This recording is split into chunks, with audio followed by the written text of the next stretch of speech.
Welcome to another episode of TPS Traffic Jam. Today, joining me in studio is Brian Makse. And he is the co-host of the Dave's Corner Garage. Yes. A racer, a journalist.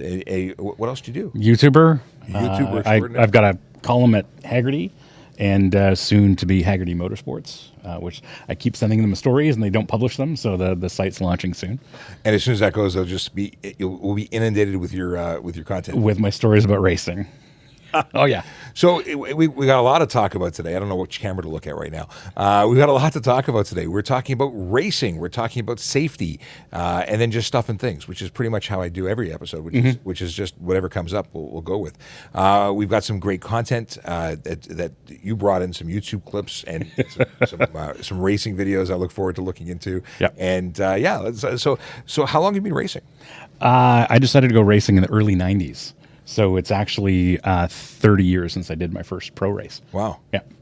And you just woke up one day, I want to go fast? Yeah, I kind of knew that from when I was a kid.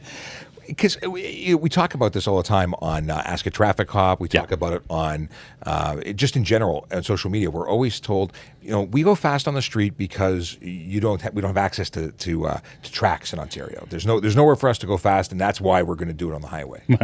Yeah, that's been the same story for 30 years. Yeah, right.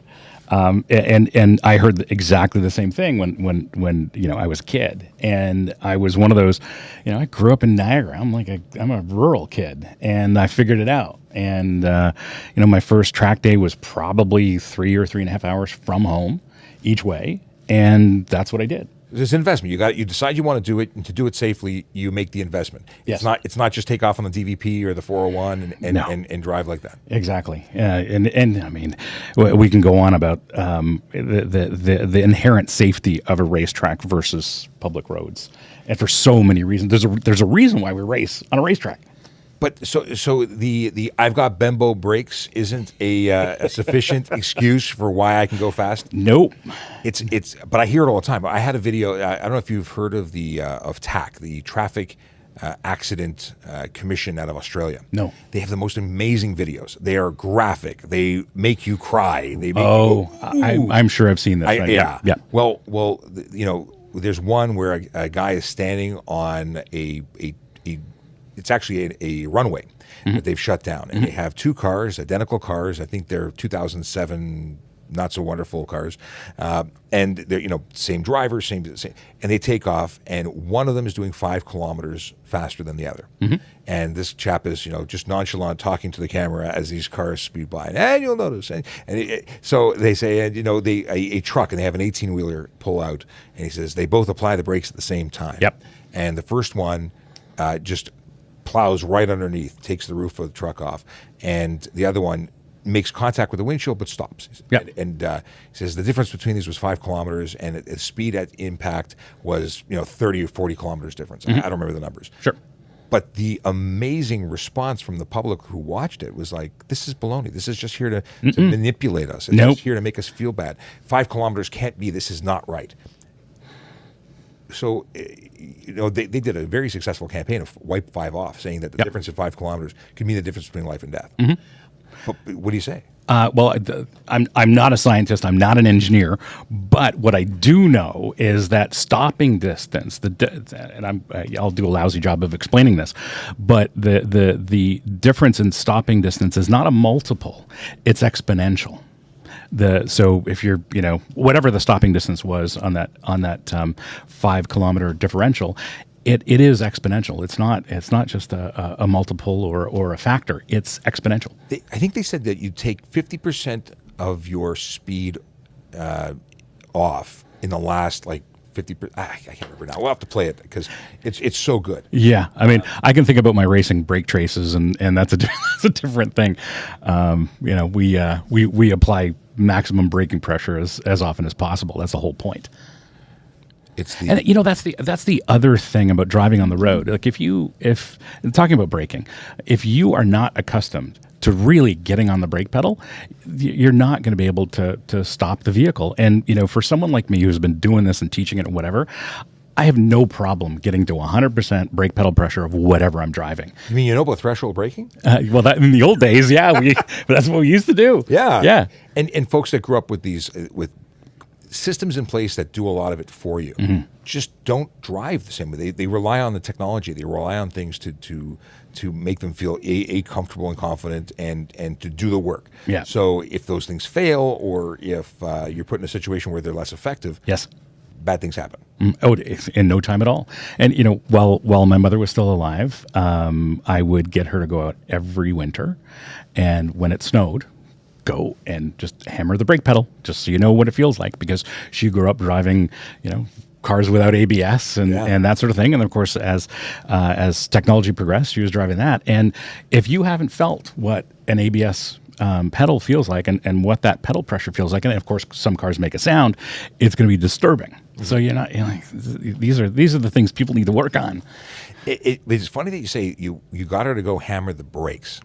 When the laws changed in September of last year, people got really up in arms saying, how, because this is about stunt driving, because now drifting or losing traction intentionally on private property is stunt driving. Yes. So they said, well, how am I supposed to learn how to drive in the snow if I can't force myself to do donuts to then force myself out of a donut? Like the argument for a second made sense, and then I'm like, hang on a second. Right. It's about stopping and not losing control. Exactly. Not about you are, on public roads, if you've lost the rear of the car, you're not getting it back. Like, unless you're highly, highly skilled and are practicing this all the time, if you don't do any of this stuff, you're not getting the car. If you practice it once a year, you're not getting the car back. Like it's gone. You're around and you're in the bushes. So, I like the idea of people practicing these things, and there are places that teach this stuff. Amazing. Who'd have thunk? Yeah. I remember my brother signed up when he was a kid. He took the BMW driving school, and I think it was at Downsview Military Base, and they went out, did great stuff. Yep. As a police officer, we are at the Ontario Police College. They have a giant fire hose and sprays, and they have a slick tarmac. They even disable ABS to mess with us. And those are controlled environments, and those tracks in those environments, for the purposes of teaching, they fall outside of the stunt driving regulations. So you can't legally do that. Yeah. And that's the place to do it, where safety is a program. And there's a whole lot to talk about with safety. Yes. You, as a racer, you do some pretty wild stuff. I was watching a video of you going really, really fast. Yes. But you wouldn't do that on the road, and that's where there's that divide. So, as we come around this circle, we see people doing 200 kilometers an hour on the Don Valley Parkway. Yep. While impaired, on top of everything else. Yeah. I can't imagine. Like the one clip I was, doing 200 and something on the racetrack. I'm gonna be at the dentist tomorrow, and not for anything fun. So this is what you can do when you've been racing for 30 years. You can go and run a fast lap and have a chat with your mate in the right seat. So this is a stock vehicle? This is a bone stock from the factory Hyundai Elantra N with a manual transmission. So that's the Hyundai Performance brand. So they have N lines, they look fast. The N is the proper fast one. So this is a 300 horsepower front wheel drive, highly developed road car. Right on. Well, it's available with a manual transmission. I got to let my buddy know, because he refuses to drive anything that isn't a manual. And he stopped buying Mercedes because he couldn't buy they don't do that anymore. And now he has a Subaru, but he had the last one of the last. He cannot. So now he's looking for a manual. Yeah, they keep disappearing. So we sell Save the Manuals merch on our merch store. But I saw that. So this is It's also an anti-theft device, right? It is. It certainly is. So this is Canadian Tire Motorsport Park, my home track here in Canada, and very, very fast, very challenging. The camera doesn't do it justice, so this back straight is all uphill. I can see the speedo. It's 189 kilometers an hour. It doesn't look like you're moving. I get 208 just over the crest of the hill here, just past the bridge. There's 208. And, the thing is, I'm not there to set a fast lap. Like, I got the big check mark on my racing career. I don't need to prove, anything to anybody about racing. But this circuit is my favorite because it's so challenging. It's so tough.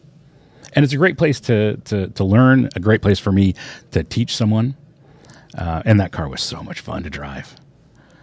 Do they make an SUV that goes like this? They make the Kona. which I also drove that day. I didn't film it, but the little Kona crossover, they do an N version with the same drivetrain. I keep saying because I want to find something that I fit in. You won't fit in that. Yeah. Yeah, you might fit in this. They lower the seat in the Elantra N, so there's a little bit more headroom, but the Kona you wouldn't fit. It's a story of my life. 6'5", big guy. Nothing's made for me. Yep. So, people look at that and I guess there's an assumption that it costs money to go play. It does. And it's inconvenient because I can't do it on my way to work. So they want to get their thrills on the road. And Right. I drive every day, and I annoy people. I set my cruise control to the speed limit posted, and that's what I do. Now, many people don't realize, and one of my favorite comments and questions that comes without fail. Yeah. How much over the speed limit am I legally allowed to go? And I shake my head. That's a very simple answer. And yet, and then they say, okay, but seriously, how much over the limit can I go before you pull me over? And, it's all banking on every officer is going to have their own threshold. Yeah. Every officer is going to determine. And we're not going to go find and spend the day looking for people doing 5 over. That's not the goal of what we do. No. But it's also not to suggest that the if I tell you that you're allowed to do 5 over or 10 over or 15 over and we're not going to enforce it, that is unofficially making that the new speed limit, and that's not helping anybody. Right. But there's this belief that they're entitled to go fast because fun. You're taking my fun away. Yeah, exactly. But that's not it. And we get because we all go for years and years and years without having incidents, let alone a crash. And you get lulled into this false sense of security where, the roads are safe and whatever. We know that's not the case. I drive a lot. I'd probably drive 50,000 kilometers a year. Oh, wow. In different places and split my time between Toronto and Southern California. So I get to see, basically I'm there for months and I get to see what LA drivers are like. So it's a very different driving culture. And I will say I prefer to drive in LA. Really? Yeah. What's the difference? So the big difference, what what we see on our roadways and traffic jams. There's all this, everybody's got they want a one car advantage, so they cut somebody off. And I mean, I've seen people run into each other because they're it's just the silliest. Unpredictable. It's really unpredictable here. Oh well, the last one I remember I think was deliberate. So I'm like, I am not sticking around for this. I got to get to work. But in LA, everybody knows that it's a traffic jam, and the road is filled, so there's no gaps. So that discourages people jumping from lane to lane. So if you're changing lanes, it's for a very specific reason. Whereas here, somebody's just trying to get a 1 car length advantage. Well, they're more important than the other person. Exactly. It's a little bit of an entitlement issue. Yeah. But we see motorcycles cutting through, and in LA, you can actually lane shift. Yeah. So my routine is on the shuttle from the airport to the parking garage where I'm picking up a car, usually a lovely car.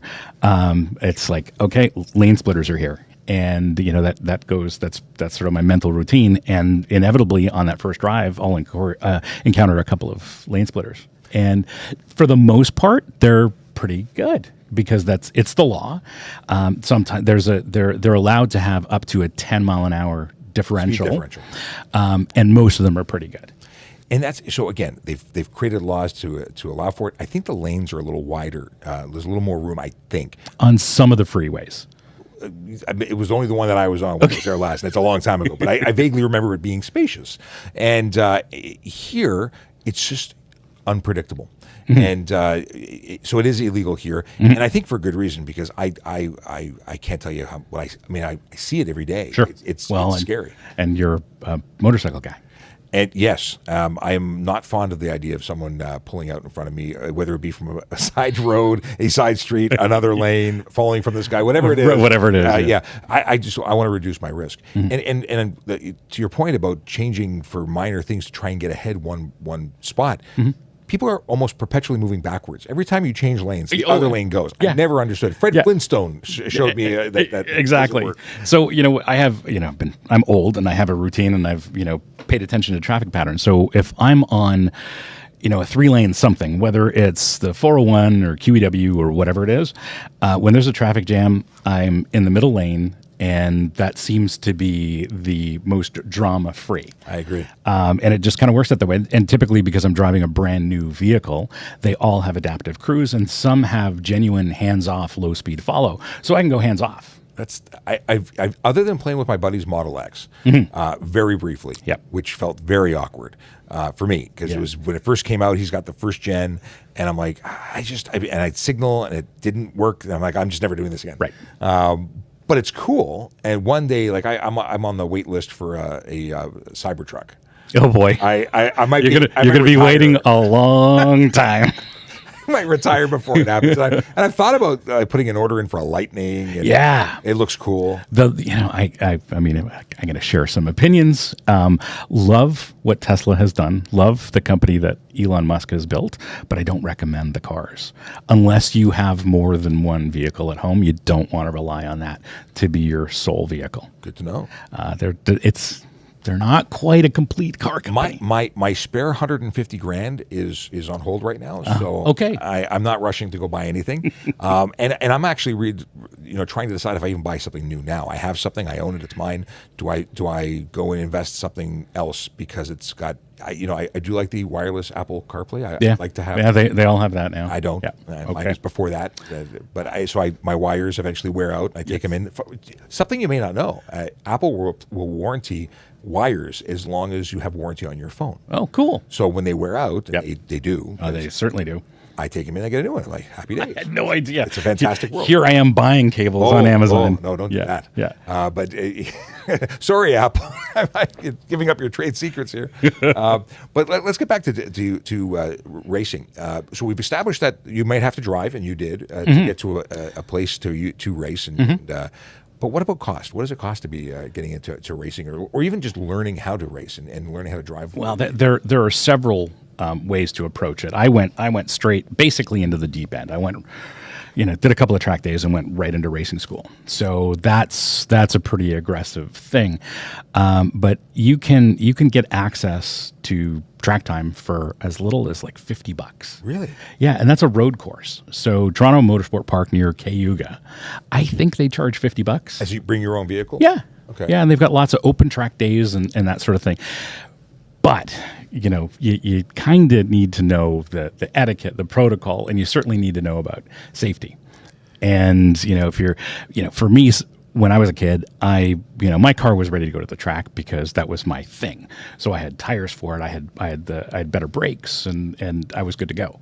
But, if you're going from you're taking a road car that's not tuned for it, it's problematic because you're going to probably ruin the brakes because they generate so much heat that a stock brake pad just isn't going to work. So you have to upgrade the brake pad. But after that, here's the thing: if you want to go to the track, there's two things you need to really worry about. I'm just being paranoid. I want to hear the audio. Okay. Keep talking. Yep. So two things. One, basically take the stock tire pressure setting, add 4 or 5 pounds. That'll stop the tire from rolling over and generating a lot of heat on the edge, and it'll protect the tire a little bit. Not that it's meant to give you more grip. Maybe it'll take away some grip depending on the tire or whatever the case is, but bump those tire pressures. And I'd change the brake pads to something that with that's a little more track oriented stuff. Like maybe that the average person doesn't know. Yeah. They're getting into this. Yeah. And where I'm getting at is we did something, Project Erase. It's just to end street racing everywhere or on the street. And we had a multi-jurisdiction group come together. We had police services and the Ministry of Transportation. And the first car that I saw pulled over, and I'll have to show you a picture. It was a Honda. It was slammed. It had stretched rear tires. It had camber. It had a can on it that was loud. That's not. It may have looked interesting. It didn't look that good. That's not to my style either. But but they it got charged. It had 6 different tickets that were issued. Yep. And there's the car there. I got on my phone. This idea of camber and stretching rubber. I mean, I don't understand that because it's not effective. Like the reason we put camber in, and here's I'm going to tell you another thing. With the stretched rubber, the rim, I don't get it. I mean, it's a style, but you know, as a racer, I know, like, I know all my racer pals are the same. We look at this stuff going like, these people don't know what they're doing. The reason we have camber, and we're going to talk about a front wheel drive car, but the reason we have camber is to maximize grip when we're in the corner. The car leans over. You basically need to counteract that with camber, so the tire is cornering as flat as it can, right? And you've got as much grip as possible. So you're basically making sure that when you're throwing G's or if you're throwing into the corner, that camber with the roll of the vehicle, I guess, you're now getting a full contact patch, so it's effective as opposed to for normal driving when it's rolling on the inner corner. It's just that inner 2 centimeters or whatever it is. You're just going to end up wearing out the tire and building up heat there. So you've got a cold outer section, not a warm inner section. You're never going to, like on the street, you're never going to get heat into that tire. You're never going to get maximum grip out of that tire anyway. It's just not going to happen. It's just the dumbest thing. What's worse, however, with a front wheel drive car, you don't want any camber at the rear. In a front wheel drive race car or a front wheel drive performance car, the rear tires they have one job, and that job is to hold the back of the car up. That's it. Wow. They're not there to grip. I have no interest in grip in the rear of a front wheel drive race car. Are there a lot of front wheel drive race cars? Yeah. In general? Yeah. Yeah, there's a whole professional racing category for front wheel drive. Well, you were saying earlier that you were testing a lot of these cars that were circuits built on stock in that, so that's the category. But if you were building a ground up a race car, would you want it to be front wheel or rear wheel if you had your choice of making your own car? So now it's a question of how much you want to spend. That's really what it is. So 10 years ago or 12 years ago, whatever it was, we decided to go racing. We looked at the rules first, and then broke that down and made a determination, and we ended up in front-wheel drive cars. Really? Mm-hmm. Wow. Yeah. See, I'm not a racer, and I acknowledge that. I'm not a go fast guy. I mean, I like the cars, and I think they're awesome. And my wife I don't think my wife would be happy with me racing. She had enough with my one collision. I'm sure. Stress it more. Yeah. But I would have assumed that rear wheel is the way to be, or all wheel. So the way the racing world works is basically in professional racing, they're front-wheel drive cars race against themselves and rear-wheel drive cars race against themselves. There is some crossover, but generally that's how it works. In amateur racing, you can put anything against anything and do whatever, follow the rules and build a car to maximize those rules, which is what we did. And we could have raced, instead of racing Honda Civics, we could have raced Miatas. But we looked at the rules, and the rules gave us a little bit of an advantage. Gotcha. So that's it. But I'm not going to say that one is more satisfying than the other. Sure, when you're racing, it's a lot of fun to get back on the throttle, and if you got a powerful rear-wheel drive car, you're going to have a little bit of a drift on the exit. Not the big drifts you see on social media, but just a little bit, and that's cool. But I spent so much time in front-wheel drive cars. They're to me, like, they're so much fun. They're so much fun, and they're hard to drive.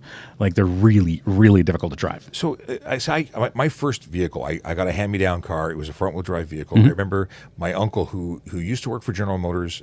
He used to run a factory for them, I believe. And he, at one point, we used to go to the track because he would actually check the cars to make sure that they hadn't been modified before they were a race. He was one of the officials who. Oh, so like a scrutineer. Yeah. Oh, no kidding. And two things from that. One, he would always try and coach me to understanding how to steer and how to apply power and how to regain power in a front-wheel drive car. Instead of letting off the gas, it's put on gas depending on. Yes. So that was foreign. And then the other thing I learned is you should always put film in your camera. Yes. Because I went to the track to watch these races, and I'm with my dad, and it's just 35 millimeter, and we're clickety. It's amazing. It's on fire. There was a crash. I'm like, this is the best.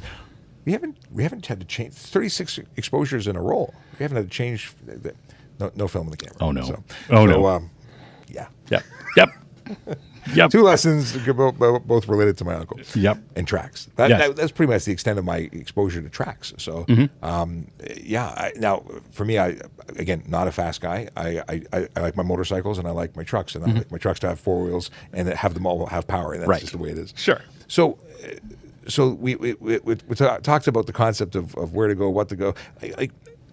The modifications that you see on the road just tend not to make a lot of sense. At least they don't. No, they don't. And the other thing with the other mod that I see. I mean, it's I don't know if they're illegal or not, but the big wings on a front wheel drive car, that is the dumbest thing ever, because you don't want grip at the rear of a front wheel drive car, because what you like I said, the rear tires are only there to hold up the back of the car.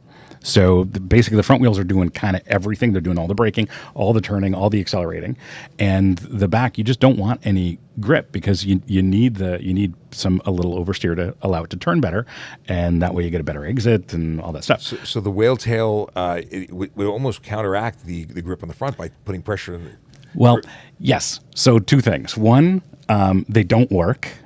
For front-wheel drive cars, and two, you're never going fast enough in a road car for it to work anyway. No kidding. Yes. So it ruins your trunk, it destroys your resale value, and looks kind of silly. Yes. Okay. What if we just mounted it to the hood? Sure, I've seen that too. Well, the problem is, now you're obstructing driver view. That's it's right. a whole other situation. That's right. But most of what these things are, and I appreciate, and I've said it on when I was interviewed by a news channel, I said, I appreciate that people want to make the car their own. They Yes. want to express themselves. Yeah, I love that kind of enthusiasm, and that's that's cool.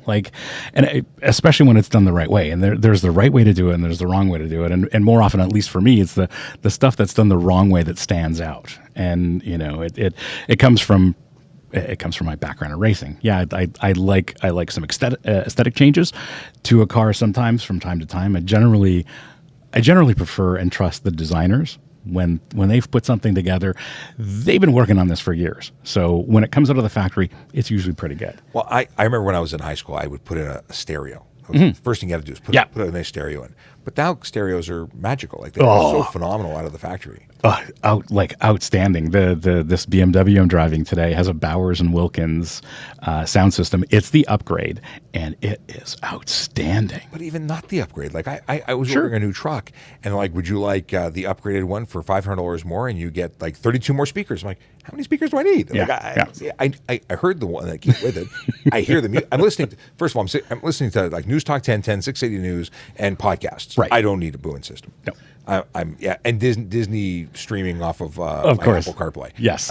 For my kids, but we're not talking about any need. And as we've talked about recently, the fact that it's actually you turn these things up till you're shaking the walls and bothering people outside. You can get a ticket for unnecessary noise. Yes.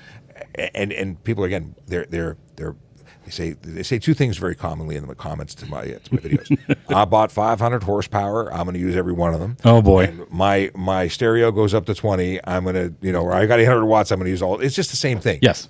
Freedom. That's all I hear. Well, you can do that on the racetrack. That's why we have racetracks. For stereos too. Well, that too. Yeah. Yeah, it's beyond. What do you think about wrapping cars? Do you wrap your cars? Or I don't think I've ever wrapped any of my race cars. We've designed liveries. Our next cars, which we're not going to talk about, will be wrapped. So it's much easier to wrap them. And it's your marketing. That's for marketing and sponsors. It's not just because you want a reflective two-tone or multi. Well, it's not. We're going to have a distinct livery for the race cars, just as we did before. So we had a very distinctive livery. We're going to do the same thing, but in this case, because the technology's changed, we've got more flexibility with the wrap, because it's basically printed material on vinyl, and it's easy to deal with. A friend of mine just he bought an older model Rolls Royce, and he had a custom wrap made, and it is neon swooshes. Oh boy! And I have to show you pictures of it. Yeah, it's very interesting. I'm sure he knows who he is when he's watching. Talking about your machine, it's a unique. It's pretty cool. Yeah, because it's an older model, and he's done something so completely out of the box. Sure, not my style. Right. Definitely his style. That's fine. That's fine. A lot of people don't realize they have to update the ministry, for a street vehicle. Yes. They have to actually report the change in color. Even though it's a wrap. Yeah, because you're because changing the color significantly. Yeah, and there's a couple of reasons. One, because when we see a multicolor or a reflective pink wrapped vehicle, right, and it's registered as blue. It may be stolen plates. It could be all sorts of different things. Sure. We don't just assume it's wrapped. Mm-hmm. So you're going to get pulled over. Sure. So if you don't want a headache, it's best to actually. I didn't know that. And it's free. Of course, Or at yeah. least I don't know if things have changed. Things have changed recently. Prices have gone up at the MTO. Maybe it's a charge. Yep. Maybe it's not. But it used to be free. It's just like a change of address. Yeah. That's interesting. That I had no idea. Because I provided value in this conversation. that's right. Well, but so again, expressing oneself, I think is great. But it's those things that make it unsafe. Yes. And chopping things and making it noisy. like cutting springs, for example, which is a common thing. That is such a bad idea because that dramatically ramps the spring rate up. So you get a much stiffer spring, and whatever shock you've got in there, I'd call it a damper, but whatever shock you've got in there no longer can control that suspension because the spring rate is so high. So it's just a disaster of a setup. Because springs are multi-stage may not be the right thing, but there's a different coil at the beginning, at the end. So at different stages of compression, it changes. Sometimes. Sometimes.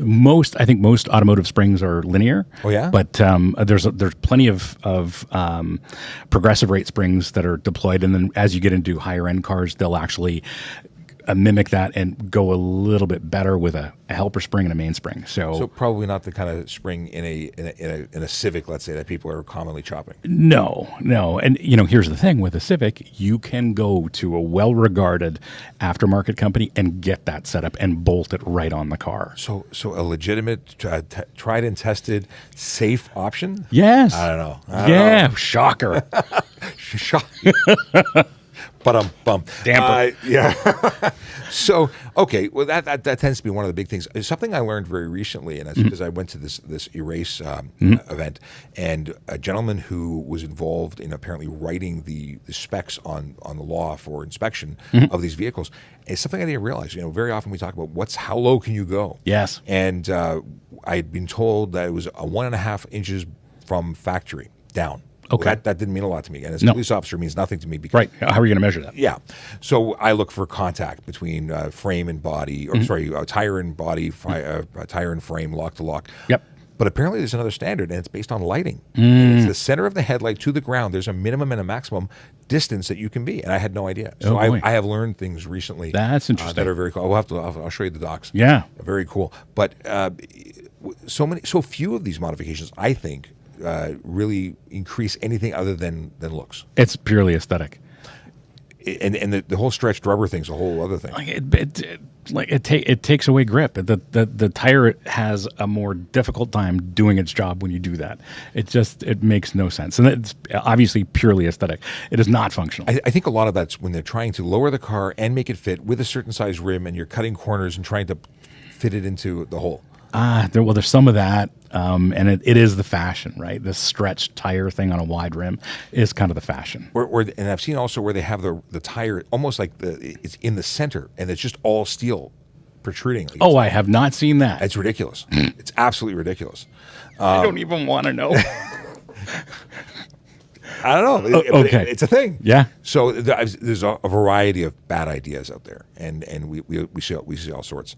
A lot to do with vehicle lighting. Now on a racetrack, I guess lighting isn't a thing because are they taping over or removing certain lights? They typically the rules would define that depending on the kind of championship you're racing in. But when we're dealing with road cars, they generally have the OEM headlamp assembly. So if you're driving an expensive car, you're going to have the expensive headlamp assembly, and you run into something that's going to be crazy expensive to replace. But with our last club racing program, we removed the headlight and basically built a structure so we had ram air effect. So we would feed the air filter and go basically go straight into the throttle body. So we got a little more horsepower out of that situation. And for the other headlamp, we just fabricated a bit of aluminum, so that if we crashed, it's $5 to replace instead of $200. Yeah.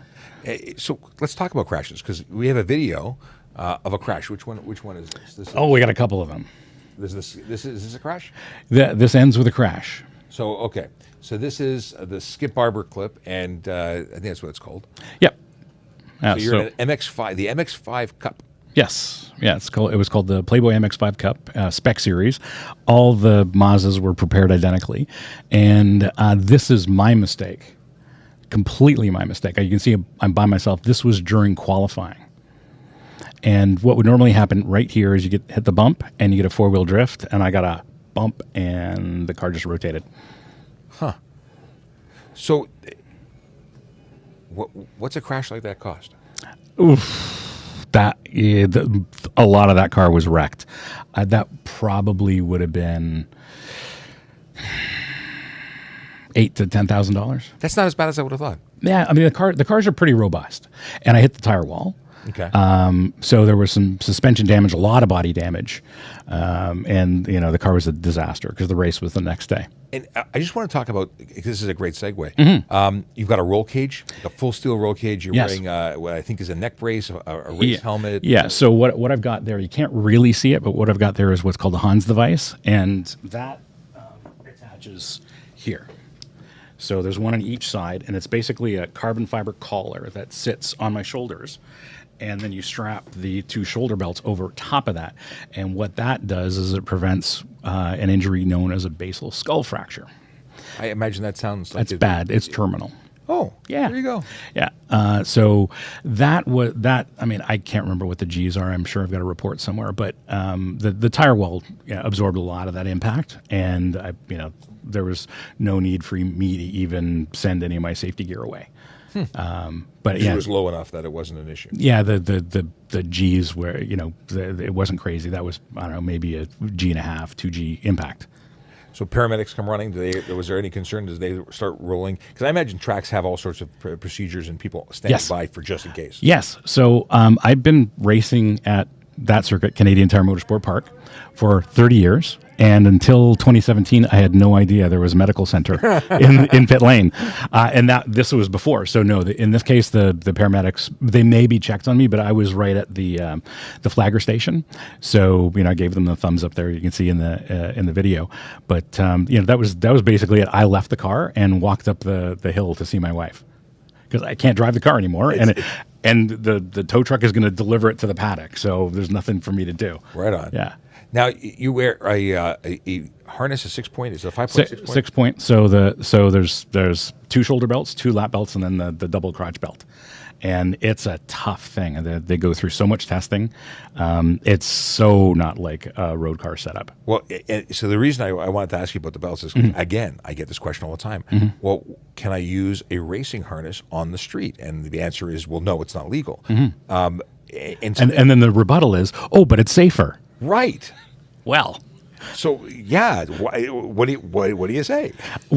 In a crash, if emergency services are there, they don't know what they're looking at. That's the fundamental problem. And the way that there are so many different buckles. Sure, for me who hops in different race cars and that sort of thing, you get used to the different buckles. But a road car has one type of seatbelt, and they all work the same. They've got that bright orange button on them, and that's the whole point of these. So that if you're in a really bad situation, you can get removed. So I was told by one chap I had a very brief phone call with, and he said he has to be put in by a pit crew to basically strap him in so tight that he's one with the seat. And that when people put their aftermarket in, it may not be done properly. No. And 2, that there's no pit crew strapping you in, and there's no cage, there's no race, there's no helmet, there's a whole bunch of other things. This is the thing. So what you're looking at is a complete system. So it's not just the stuff that I wear, but it's the seat, it's the harness, it's the way the harness is mounted in the car as well. So if you look at that roll bar behind the seat, that has to sit a little bit lower than my shoulders so that my Hans device, that collar that I wear, functions. So if that roll bar or that crossbar is placed incorrectly, the whole system is not going to function. So it's not just putting on your Amazon purchased straps. No, that may or may not meet grade. and they may. I mean, there's in the racing world we hear about counterfeit stuff, and that's everything from what's labeled as fire retardant safety gear, like boots, gloves, even suits. I've heard helmets now, but especially belts. You find a cheap set of belts that are one of the popular brands of safety equipment, and at a cheap price they're probably fake. I don't trust anything anymore. I mean, I really don't. I don't. I bought this microphone secondhand. So I like this microphone. I wanted to use this one versus others. So I went and bought it. And it's a bloody expensive microphone. So I found someone selling it. And I found out they make counterfeit microphones. Like, Oh, of course they do. come on. Yeah. So I went a deep dive looking to find out, does that match? Is there a stamp here? And fortunately, I've been able to confirm that this is in fact a legitimate microphone. But I'm like, I had that sinking feeling. But it's different. This isn't going to save my life in a crash. The seatbelt is. Now, what is funny is that, and many people don't realize, it's illegal to remove an OEM seatbelt system.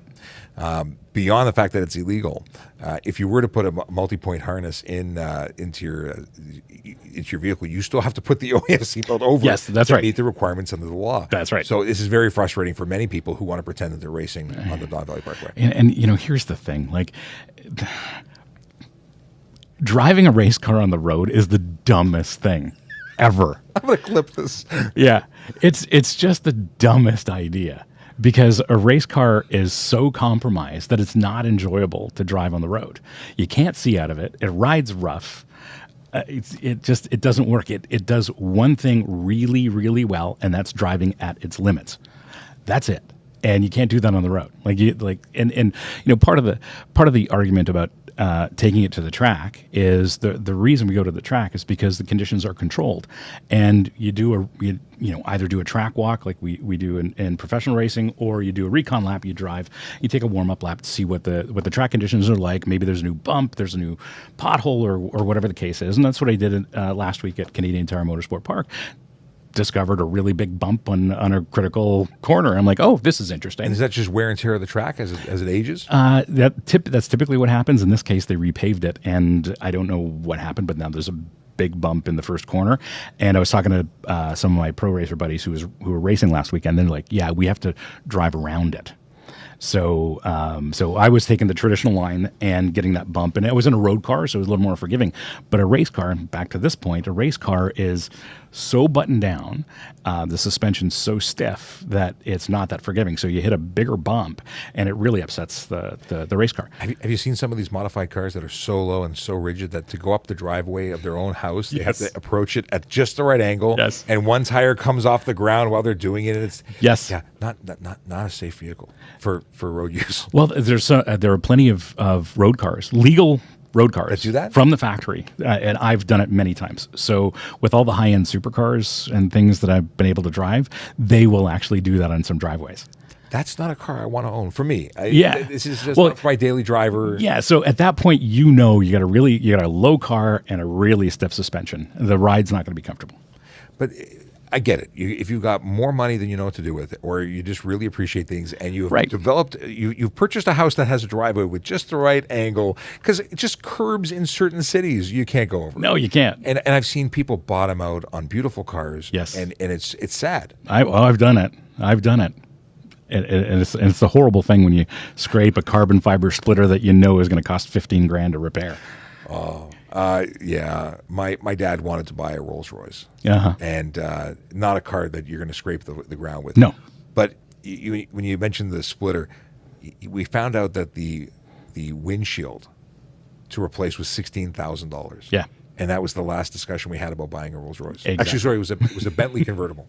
Okay, Bentley, so same thing, right? But yeah, that ended the conversation. I'm like, stone chip.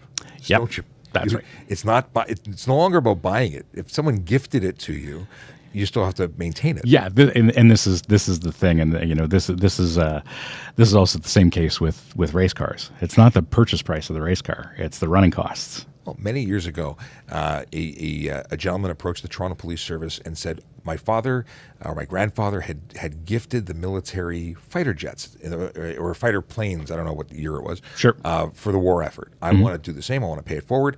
And he wanted to donate helicopters. Cool. And they said no.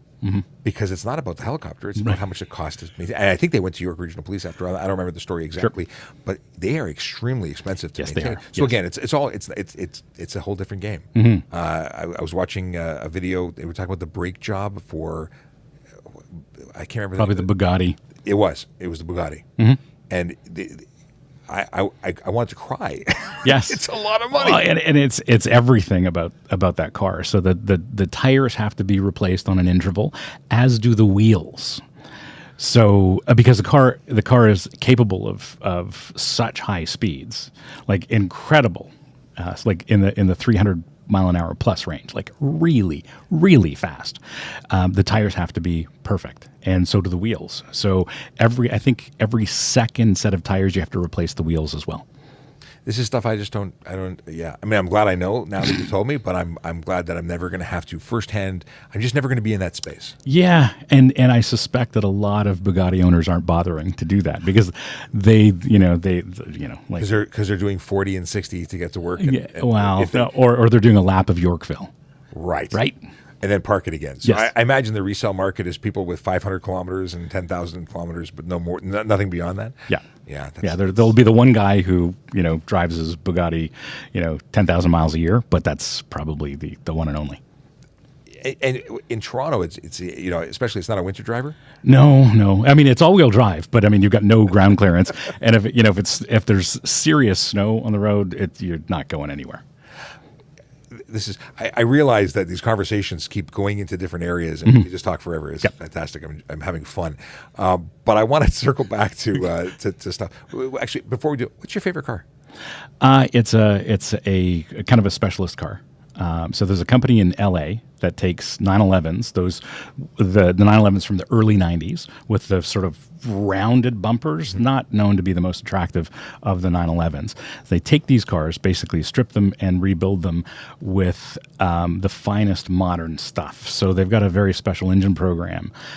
You have your choice of transmissions, you have your choice of drivelines. So the company's called Singer, and the founder of Singer is a neat guy. He's a neat guy. So if you're old enough to remember Catherine Wheel from the 90s, I don't recognize the name. Yeah, so anybody who was listening to CFNY at the time, or if they changed the Edge, Catherine Wheel was played on regular rotation, I remember the band. So when I got to meet Rob, it was really cool. So Rob Dickinson was part of Catherine Wheel. He was also a car designer, and he loves the 911. And what his company is called Singer, what they do is really honor the 911, and they take that early 90s car, basically put in modern brake suspension, engine program, and then finish it with the finest materials. So the bodywork is carbon fiber, and is it maintaining the same shape? Mm-hmm. Because I've seen some that go flat nose at. Yeah, they look aesthetically, they look like they're from the early 70s, but somebody who's a nerd like I am can say, well, that's a Singer. It's not just a Resto-Mod car. Like, that is their work. And they just do amazing work. So they basically take out 600 pounds of weight. Wow. Throw in another 100, 150 horsepower, if not more. But it's not a crazy thing. The end product is all about balance. It's a lovely, it is literally the finest car I've driven. Very cool. And I've driven Bugattis and all kinds of crazy stuff, but these 911s restored by Singer are just gorgeous. See, I get the question. It's the reason I ask is I've been getting this question repeatedly in their chats, and my answer is I buy things I fit into because I'm such a buyer, and it really does change things. Like I haven't driven many Porsche. They tend to be small. That's the problem. Yeah. And I grew up, that was the car I wanted as a kid. My uncle, same uncle I was referring to, he was a Porsche fan. Didn't have one, but he loved them. Yep. And would always correct me when I said Porsche, and he'd say Porsche. And it was, won't go there. No. But at the end of the day, I wanted one, and I had the opportunity. I drove a friend of a friend's, what is the little Porsche? Boxster. Boxster. And it was fun. I didn't fit in it at all, but it was fun. Yeah. And I then decided I don't want a Porsche because it's just not for it doesn't fit. But I haven't found anything like I want a Humvee. I'd love to have a Humvee, not a very big car inside or car. I can't call it a car. Vehicle. Yes. I'd very much like one, but they don't make a lot of sense. And no. I had ordered. My brother and I were going to share was it the H2? Yes. I got in it. And I couldn't see out the windows. Yes. So everything that I thought I wanted, I've turned out to be something I don't want. Well, I've got good news for you. I think you can fit in the latest 911. Really Yeah, it's very spacious inside. Lots and lots of room. interesting. So I do fold into my buddy's Panamera. Is it? What is yeah, it? Panamera. I think that's what he's got. 4-door. Yeah, I was able to squeeze into it as a passenger. Still not big. No. Okay. New 911, I think you're okay. As soon as I win the lottery, I'll be all set. That's right. Yeah, I'm still. A I can help you order it. Oh, great. Yeah. I want to pause. I want to set up a couple of photos for you to look at, and but is there another video that we have to look at? Well, we got a couple of crashes that I sent. Okay, let's look at those. I really want to get your opinion on a couple of vehicles. Sure. Sounds good. Sounds good.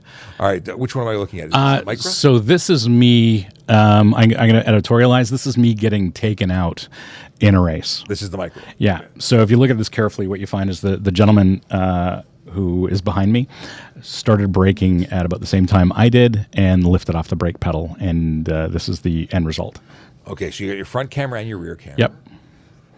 Oh, yes. Oh. Yeah. So this was the first race of the season. This is the second lap, and this absolutely destroyed my run at the championship. Now, it's a Micra, so Yes. this isn't what most people look at and go, fast car. Nah. Yeah. But racing isn't about necessarily being the fastest car. It's about being fastest in the car that you have, Yeah. pushing it to its limits. Yeah. So in this case, the Nissan Micra Cup is a spec series. So the cars are all identical. So I was, I don't know, fourth or fifth, and you can see all the cars behind me. So it was not a good situation. And here's one of the things I wanted to bring up is that, and we talked about this earlier, is that road cars are meant to crash at road car speeds. They're not meant to crash at race car speeds. That's why we put these safety systems in, the roll cages, the proper seats. Like in that video, you can see I've got the head protection seat, which is standard now, and that stops my head from flopping side to side. And in that crash, that was necessary because what happened, you don't see it from the outside, but I landed driver's side down at about 120 kilometers an hour. Oh, wow. And a Nissan Micra is not meant for that. So thankfully, I had the seat, I had my Hans device, helmet, and harness, and all that stuff. And without those things, you could have been seriously injured. Without the certainly without a head protection seat, I would have had serious neck injuries for sure. Someone had said or had asked about putting full cages into streetcars, and I'm like, no. Can I also say, Please? Dumbest idea ever. Yeah, because then you're basically, you have to be with a full helmet, you have to make sure you don't bounce off that cage. Well, what happens with a cage is that's built within the confines of the car, and what that means is you've got steel tubing now 3 or 4 inches closer to your head. And I mean, in a very small road crash, you're going to hit your head on this stuff. Like it usually turns into brain injury. Exactly. Like again, the dumbest idea ever. And that's why you have a race car and you go and play with that, and it does that job really, really well. And then on the road, you have a road car. So we talk about race cars and being on the track, and it's not a cheap thing. So what do we tell the young folks and who are currently angry watching this, saying it's not attainable, it's not something I can afford to do, I want to just drive my Honda Civic, that's all, whatever I've modified to, and I want to go fast? Work harder. That's the only That's option. it. So that's what I did. And I'm pretty hard and fast about this. Like you can't. It's the dumbest idea to go fast on public roads because the conditions are always changing. Like on a racetrack, you know what's up. And we don't have to cross traffic. Like there's nothing. And it's not even talking about law. They're just talking about everything I know. else. Yeah. So for somebody who wants to wants to drive fast on public roads, to literally take it to the track. That's it. If you want to do drag racing, do drag racing. You want to do a track day with sports car style track days, do that. And it's complete. If you own a car and you can't afford the minimal cost of a track day, you've got problems already. And you can get on a track day for $50 with minimal wear on your car. So that that's what you need to do. And I like to say go-karting. Karting's great. I think it's awesome, and I can barely squeeze my butt into one, Yeah. but I can do it.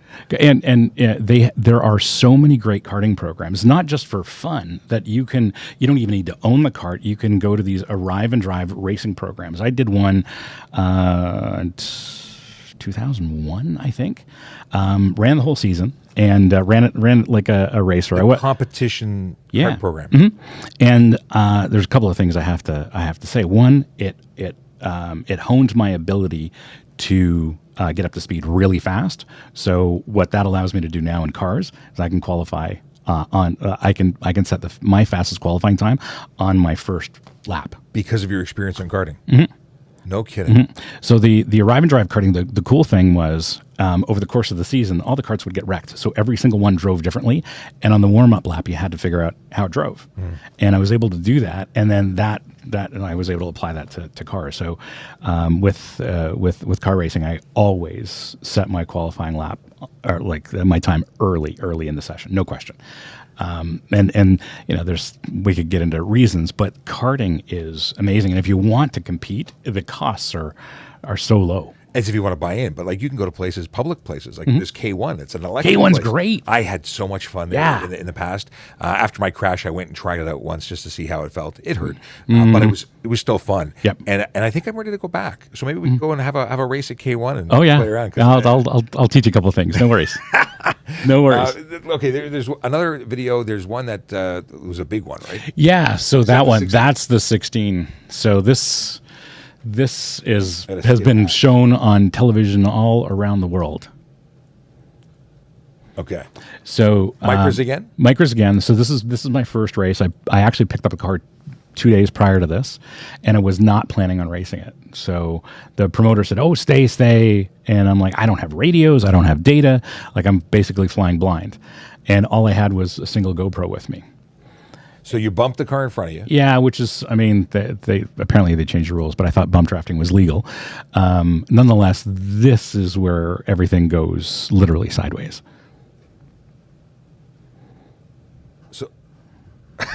So what you don't see is that on the right there are actually two cars barrel rolling. You just see one, but there's actually two. And everything is spinning in front of me. But that wasn't because you made contact. No, it had nothing to do with it. Unrelated. Yeah, I mean, there was 20. It looks like somebody ripped off my my video.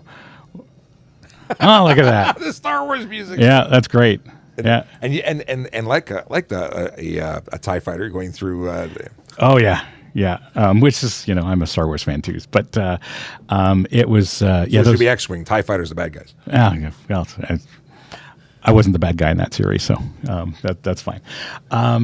It was the wildest thing, and I released the video after I realized everybody was okay. I didn't realize what I had because it was like such a crazy experience to just go through that. I'd never been through a crash like that before. It's intense. It certainly was. And, like I said, I didn't have a radio in the car, so I had no crew there. I had a buddy there and I had nobody to talk to. And of course the race went red flag, so no more racing at all. It was a complete shutdown.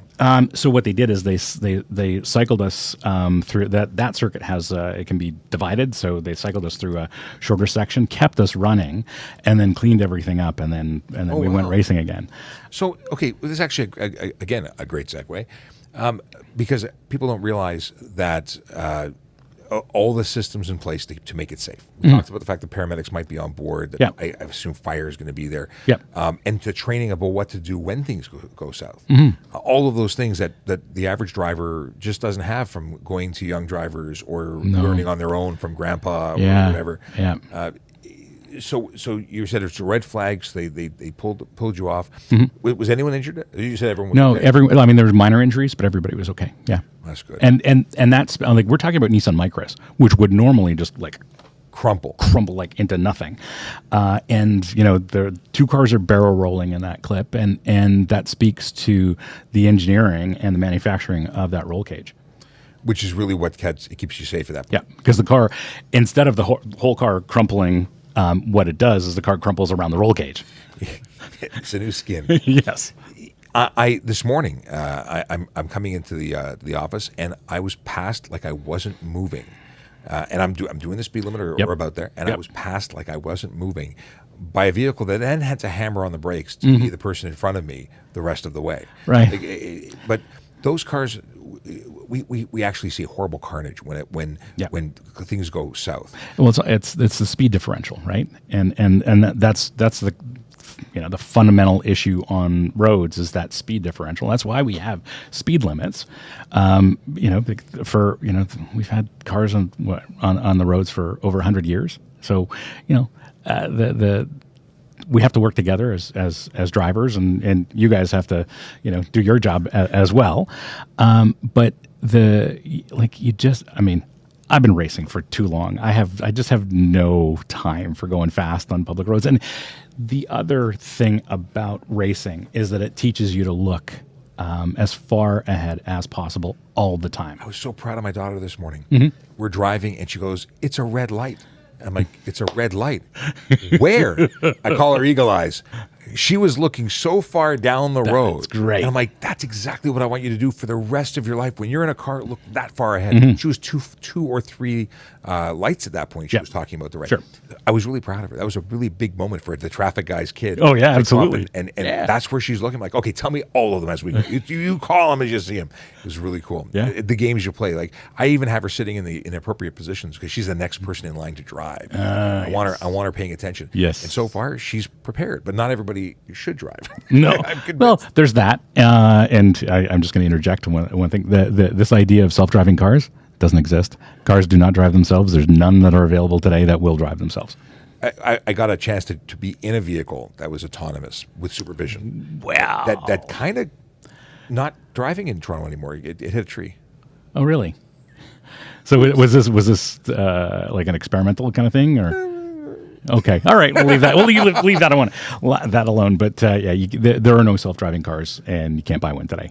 But now, how does it work with the ones in the States? Because I see videos of people with this vehicle that has all sorts of cameras strapped to it, and it's a taxi that you get in. And Yeah. does that work? So a driver can't, but those are commercial. So you can't buy a self-driving car. It simply doesn't exist. And the whole idea of Tesla with this full self-driving, that's not the same thing. It's a really good level 2 system. And basically any car from, that has basic cruise control to, this high-tech BMW that I'm driving that does have low-speed follow, hands-off, low-speed follow on the I think maybe under 60 kilometers. It'll drive itself. It'll steer. It'll But it's not accelerate and telling brake. it where you want to go and take me home. It's not No, that future cop. exactly. But that's as far as it goes. So between basic cruise control and this car with its ability to kind of drive itself on the freeway in a traffic jam, that's what we call SAE level 2. Next is level 3, which we're going to skip over relatively quickly. We're going to go into level 4, which is more geofence driving, where the cars will drive themselves, but the driver has to be ready to intervene. So the level 5 is a vehicle without pedals and a steering wheel. Yeah, I'm not ready. I We're- like driving. Yeah, I so do want I. to drive. Yes. Yeah, me too. And there's so many advances that need to happen before we have anything that's self-driving. I'm in no rush. Yeah, me too. Awesome. I want to get those things ready. I got to shut it all down. We'll pull it Yep. back up. I'll show Yep. you some pictures. I'd love to get your opinion. Oh, I on can't- some I can't cars. wait. And so this is the hard end, and we'll start up again in a second. Okay, so I'm going to pull up a couple of things. First, I'm going to pull up a video. Okay. And this is one that got a lot of attention. It's a video that we stitched. Okay. Okay. Oh, I liked You liked it. Yeah, good. So yeah. No. So I'll let you list the things that you see. Would you pull it over if you were a cop? I would pull it over and put it straight on a tow hook. So you'd pull the plates. Yeah, sure. Okay. Yep. So like several things. I mean, there's so much negative camber that the car can't steer or brake properly. For one, there's just not enough tire in contact You wouldn't with take the us to road. the track? No, and that's the other thing. Like that doesn't work for the track either. So there's also, I don't know what kind of suspension there's going on, but like it seems pretty buttoned down. There's no travel in it at all, so it's not able to absorb any road imperfections. So I think the only thing that that's being absorbed is the bounce of the tires. yeah, I bet you. If we look at the driver, he's probably bouncing around in there. Yeah, he's moving. Yeah, like it just doesn't make sense. Like that is it's purely for aesthetic. That does for as a performance car, that does not work. Like none of that works. And his this is what I was talking about earlier. Is that the wheels, the rim is inside. The metal rim of the tire is out on the outside of the tires. Like So there's another rim that accepts the bead, so it looks like an extremely stretched wheel or extremely stretched tire. That's what I'm guessing. I don't know this part of the car world. It's different. And the funny thing is that as that car came from the factory, it's lovely to drive. It's a delight to drive. What is that? So this could be the Scion, the FRS, or it's otherwise later known as the Toyota 86, and there's a Subaru version called BRZ. And they are lovely cars to drive. So it's like a little bit bigger than a Miata or an MX-5 with a roof, and has that same kind of just simplicity and it's just a lovely driver's car. When we talk about, I mean, those are the camber. We talked about camber and tires in this one, but yes, there's also some other issues. I don't know if they stand out to you. I'm just thinking in terms of steering, braking, and suspension. And you've covered it all. Yeah. But there's no front plate on there. This is an Ontario registered car. Registered car, so it has to have a front plate. Yep. And that seems to be a big deal for a lot of drivers. A lot of car owners don't like putting front plates on. I agree. My cars aren't compromised aesthetically with front plates, so it's not a big deal. But if I were driving something interesting like a McLaren or a Lamborghini or whatever, yes, they have to have plates, and in most jurisdictions around the world they have to have a plate on the front. But I'd be tempted to find another solution. I always suggest tow hook adapters. I think that is the way to go. If it really bugs you that much, you got to do it. Yep. Tow hook adapters. And all of these high end cars, these performance cars, they all have a tow eye on the front, so it's easy to do. Makes sense. But the things that I see is the headlights. Sure. They're red. I think they change color. Well, yeah, they're doing something there, but they also have. So he's got LEDs that change color, and then the actual projector bulb looks red. Right. Okay. So that's a thing. The tattoo or the banner across the front windshield is an obstruction of the view, so that's not legal. That's not a great place. That's exactly in your line of sight. Yeah, well, that's the whole point. Yeah. But I get it. This particular person, this is his product. It's his advertising. Right. Now, speaking to the owner, I did speak to the owner. Okay. Because he said, "Hey, that's my car." so he says he assures me he never drives this in Ontario. It's trailered everywhere. This is just what he does for shows, and this is apparently in Florida. So I showed this car when I was in Orlando. I showed this video to the sheriff's office. Yes. And apparently it's illegal there too. Shocker! Wow. So let's stop this because the loop is driving me mad. Burbles. A lot of noise coming out of exhaust, and there's a whole discussion because that vehicle does not have an exhaust or it doesn't have a muffler.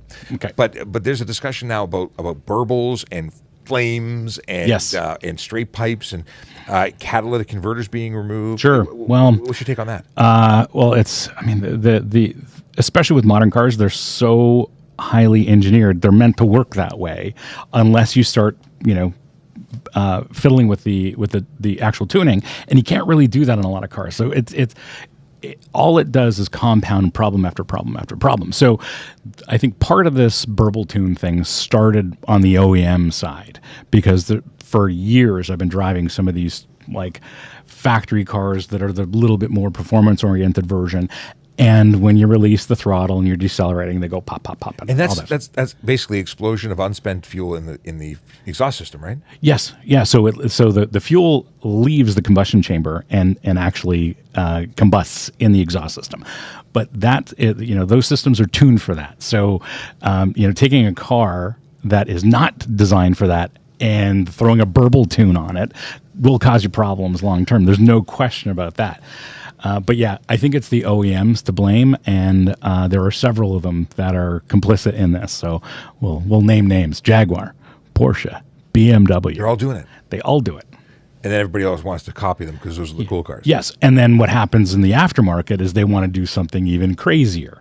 So they're louder, they're more aggressive, to me they just sound offensive. And you say sound offensive, and that's a big problem we have in the city. We have a huge problem of motorcycles, cars, vehicles of all kinds making too much noise. Yes, And people are losing their minds. They're not sleeping. They're not. The babies aren't sleeping. They're not able to work from home. Yes. What would you say is the best way to deal with that? I mean, we ticket them.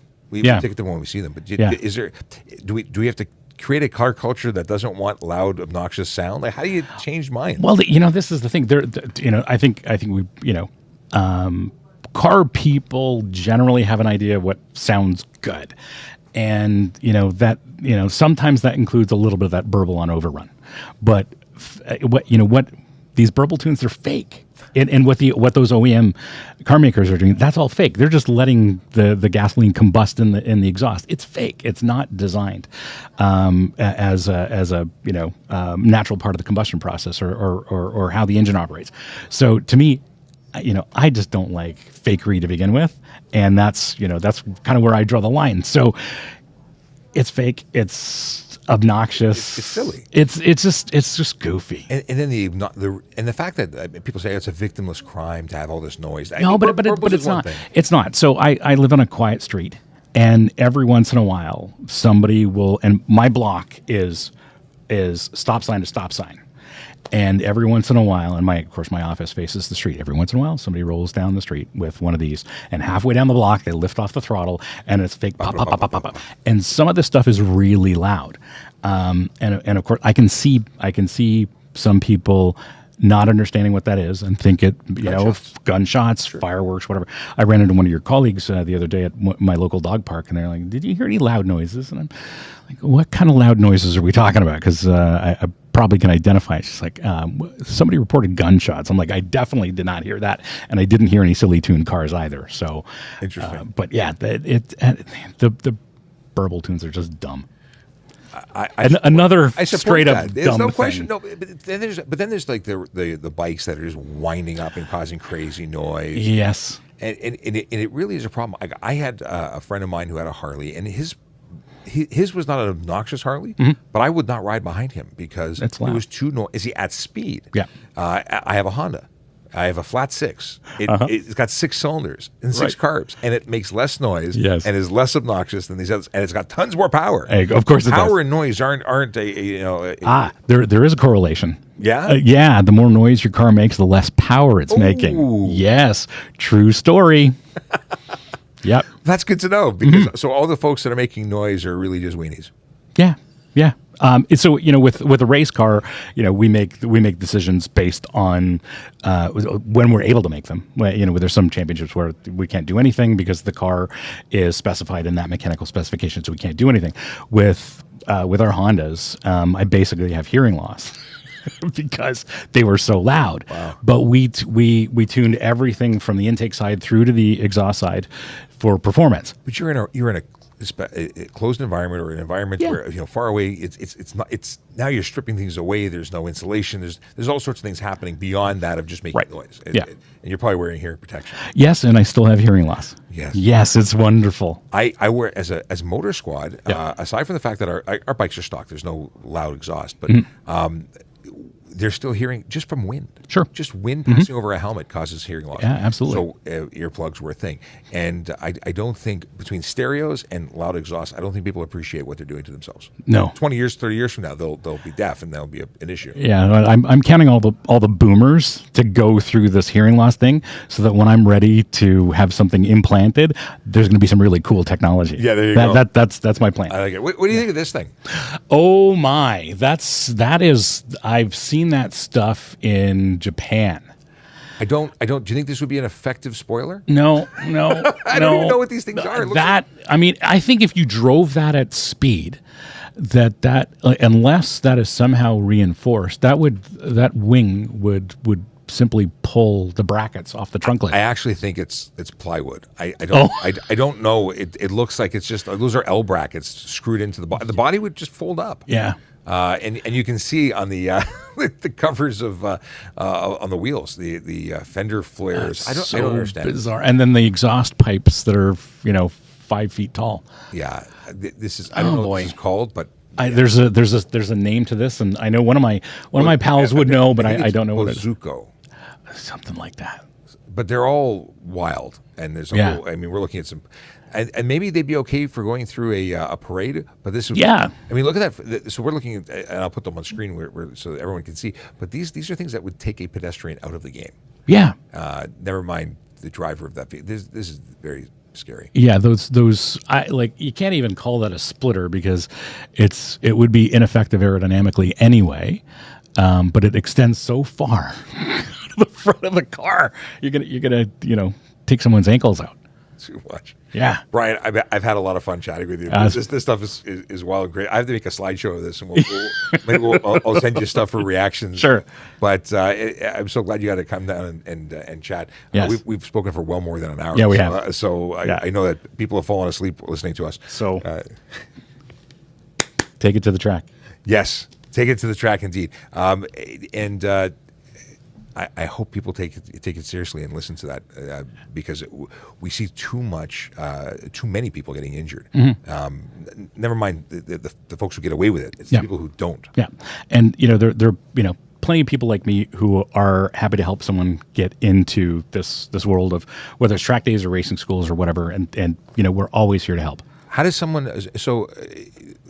follow you? They want to catch you on social media with all your drop all your stuff so I can put it on screen. It's super easy. It's Brian Makse everywhere. So Makse, and whatever your favorite platform is, easy to find me. And soon we'll get you on TikTok. We are on TikTok now, so I think I'm up to 12 likes. Yeah, very exciting. It's a party. Yes. Awesome. All right. Well, it's been a slice. TPS Traffic Jam is done, and we'll do it again soon. Looking forward to it. And very soon I'm coming to join you on. Yes, you're going to join us on Dave's Corner Garage. So something that was really cool. I know I've told you already, but I'll share with everybody else. I got a phone call from an officer who was on vacation. He was down south. He's in the States on vacation. He calls me, says, "I heard you on the radio." And it was me. I was sitting I was remote coming into your show, which is on at 10 a.m. on Saturdays. Yeah, here in Toronto on AM 740. But this was different. Yeah. Well, it's syndicated, right? Well, we're on Sirius on Saturdays and Sundays at 10 a.m. Okay, so Sirius 167. They repeat the show again. Yes. So he calls up. He says, "You were going on about a license plate frame on graphite." It's just too fun. So he was very proud of the fact that he was hearing his service on the radio, but he was amazed that he was hearing it in the States. Yeah. Well, that's the power of Sirius, right? Like we can reach. Just not just Toronto, but the United States as well. So, yeah, we've got some good reach, and it's a fun show. So we're looking forward to having you on. Yeah, absolutely. Yeah, in studio even. Awesome. Yes. All right. We'll be back again to do stuff and things. I keep looking at the screen and the camera. We need to look over here. I don't know where I'm looking. Yeah. But we're out.